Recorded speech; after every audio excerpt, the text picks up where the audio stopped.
8 biik ang pinanganak ng isang baboy naming inahin. Kagising namin ngayong umaga ay nakita na lamang namin may mga biik na naglalakad dito sa may lupa. 6 piraso aming nakita at may 2 hindi nagalaw. Agad namin kinuha para hindi kainin ng inahin. Mukhang ganito na talaga to nung lumabas. Binawi yung nauna naming inahin na konti ang anak. Yung maraming mga anak, Landrace large white ang lahi nito. Tingnan nyo sa may dulo, sumilip na naman yung gansa sa may unahan. Nais na naman itong bantayan. Nakaharang lang yung net dahil kasama niya yung manok. Ito yung aktual na kaganapan ng pagpunta natin dito sa may baboyan. May nanganak na baboy daw at napakarami na naman.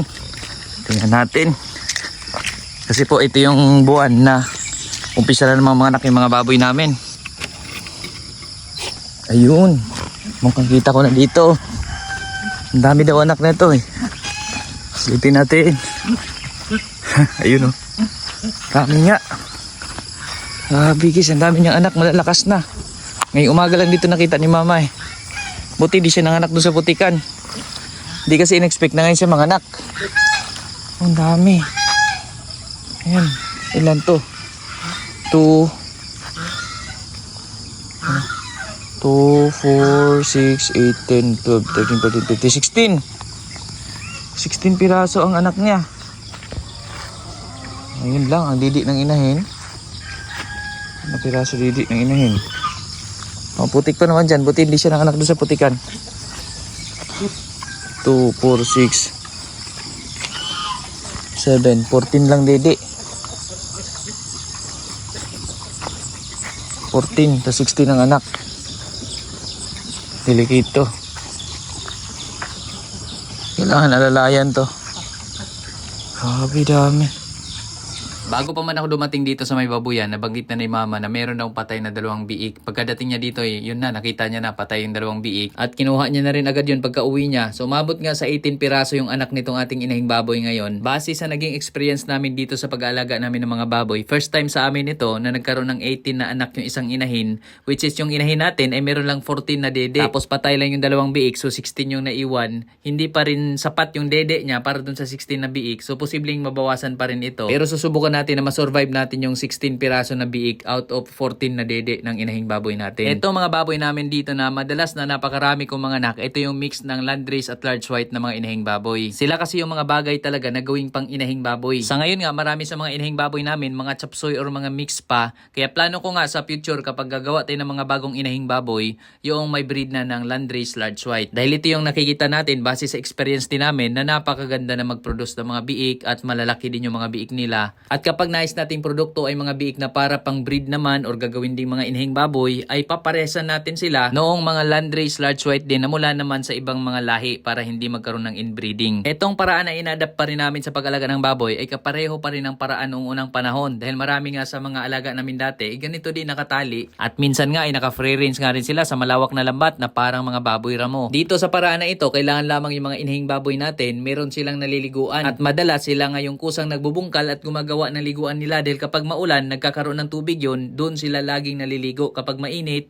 nandun sila. Doon sa mga baboy na malalaki na or yung mga gagawin nating mga inahin, gagawin barako pa lang habang pinapalaki namin sila, ay pwede nang ilagay namin dito sa ilalim ng mga punong kahoy dahil napakataas ng kanilang resistensya laban sa lamig. At gusto nga nila yung lamig kahit umuulan, andyan sila sumisilong sa ilalim ng puno. Kapag naka-free range nga sila na meron namang bahayan doon sa loob ay madalas kahit malakas ang ulan, nandun sila sa labas. Yun yung mga malalaki ng baboy at advantage nga nito, hindi natin kailangan ng maraming tubig, hindi natin kailangan lagi maglinis ng kulungan sapagkat kapag ganito naka-free range or nakatali sa ilalim ng mga puno, mabilis na natutuyo yung mga dumi nila, nagiging fertilizer pa ito sa lupa. At pagdating naman sa mga biik, kapag nanganak yung mga inahin ay kailangan lagyan na natin yun ng masisilungan. Kailangan medyo mabundok na parte, doon natin ilagay yung inahin tapos lalagyan natin ng kahit trapal lang para yung mga biik natin habang lumalaki sila, meron silang masisilungan kapag umuulan, nandun kasi sila nagkukumpulan. Dahil itong mga biik ay lamigin pa ito, napakabilis nilang ginawin. Pero ang advantage naman sa ganito na nakalupa sila, nakalapag sa lupa, hindi na kami nag-e-inject ng iron o kung ano-ano mga injection. Nasa inahing baboy yung pinakapag-aalaga namin, yung pinapakain natin ng pampalakas ng gatas din ng mga feeds. Tulad nung paggamit natin ng dami gatas na feeds ng Bimeg para makasupport doon sa pagpapadede ng ating inahing baboy sa kanyang mga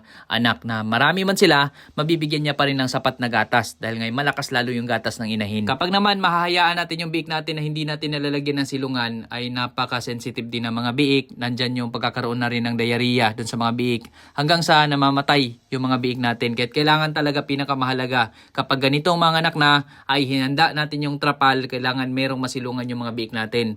Or mas maganda kung gusto natin ay matibay, meron tayong bahayan na nakasementado yung sahig, no, pwede rin yun, tapos doon natin sila ilagay.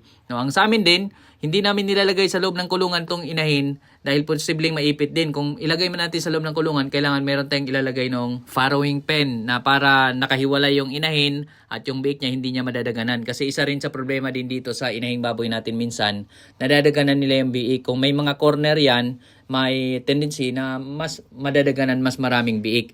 Kaya ganito, nakatali lang siya, no, kasi para pag humiga siya yung biik niya, makakaiwas pa rin. Dito sa mga inahing baboy namin, doon sa mga nag-aalala naman, bakit ganito lang yung paraan, mga hybrid sila. Dito nga natin nasubukan at napatunayan natin na kahit na medyo may breed na mga inahin, ay pwede pa rin palakihin ng ganitong paraan na parang pag-aalaga ng native. Minsan ngayon nakakawala pa yan sila. Basta't sanay sila na dahan-dahan na. Mula biik pa lamang kasi sila, nakatali na or naka-free range na, sinasanay na natin sa ganitong buhay. Kaya habang lumalaki sila, sanay na sanay sila sa surroundings na nakalapag sila sa lupa. Ang unang anakan nga nito dati, 15 piraso yung kanyang biik, 14 lang yung dede niya. So nilagay nga namin to sa loob ng farrowing pen, nilagay sa kulungan. Doon ay sobrang mukha siyang kawawa tingnan kasi nga hindi siya sanay doon, parang nahihirapan siya doon. Kaya ang ginawa namin ngayon, ito na, nakatali na, binalik na namin sa labas mula doon sa loob ng kulungan namin dati ng mga baboy. Kasi ito na yung kinalakihan niya at immune na siya sa ganitong buhay na nasa ilalim ng punong kahoy at nakalapag sa lupa dahil nagbubungkal din siya ng lupa. Dahil hindi lang naman yung mga native na baboy ang mahilig mabungkal sa lupa, kahit yung mga hybrid mahilig din. Yung mga baboy nga namin dati pag nakawala nandun sa mga putikan. At dahil naman gagawin natin silang inahin, hindi naman tayo naghahabol ng bigat kasi sa iba hindi nila pinapakawalan yung mga baboy sa labas dahil nga baka mabawasan yung bigat kasi mapagod yung baboy, so magbabawas ng baka magbawas ng timbang. So itong atin naman ay pang inahing baboy. So ito yung paraan ng pagpapalaki namin.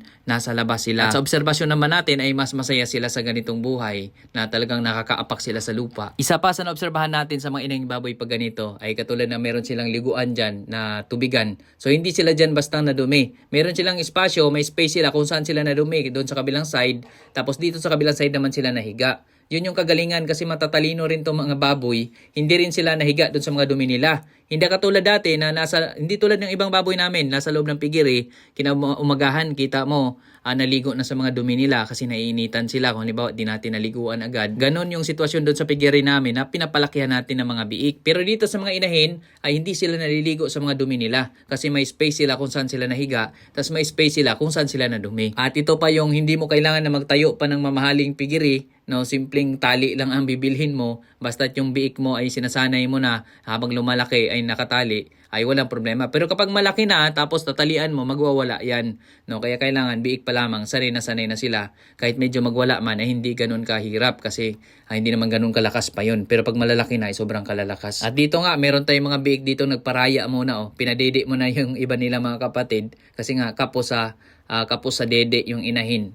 So, yung iba nagparaya muna, tapos mamaya naman ay palitan. So, alalayan lang natin para lahat ay makadede ng gatas. Dito sa probinsya namin, karamihan nga sa mga nag-alaga ng baboy, since nasa bukid naman tayo, kalagitnaan pa tayo ng kabukiran, so wala pang problema yung mga ganitong paraan. At hindi naman din po maamoy. Ang pagkain kasi namin dito, naghahalo tayo ng feeds ng bimeg, tapos naghahalo din tayo ng mga natural na pagkain, yung mga available sa paligid, kung ano yung meron, yun yung pinapakain namin. Kung halimbawa, ngayon ay tagbaha, so maraming mga kangkong, matataba ang kangkong, so kangkong ang aming kinukuha, hinahalo yan sa feeds, sa darak, tapos yun yung pinapakain namin sa mga baboy. Tapos panahon naman na maraming dahon yung Madre de Agua, yun naman yung hinahalo natin. Tapos kapag naman wala na yun lahat, nandyan naman yung mga saging, katawan ng saging, yung mga saging na sira ay hindi namin tinatapon, napapakain din namin sa mga alagang baboy.